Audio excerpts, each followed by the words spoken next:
ஆங்கில மூன்றாவது எழுத்தின் பெயர்.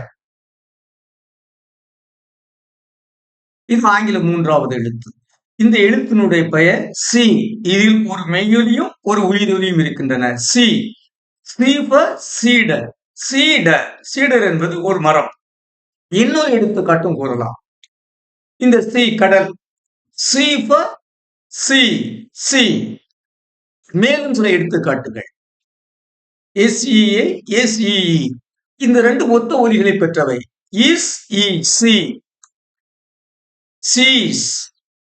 SCENE, SEN. இரண்டு ஒத்த ஒலிகளை கொண்டவை. Scene homophones. Seem, seam. SEEM, SEAM. ஒத்த ஒலிகளை கொண்டவை. S, E, seem, seam homophones. Seat, seat, seat. இங்கே இந்த எழுத்துடைய பெயர் சி. இந்த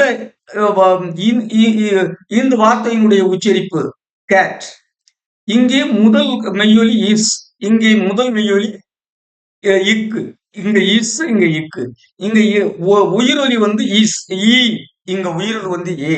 எனவே இக்கென்ற ஒலியை இஸ் என்ற ஒலிக்கு எடுத்துக்காட்டாகவும், ஏ என்ற ஒலியை இ என்ற ஒலிக்கு எடுத்துக்காட்டாக கூறுவதும் தக்க எடுத்துக்காட்டு அல்ல. So, C for cat is not an apt example.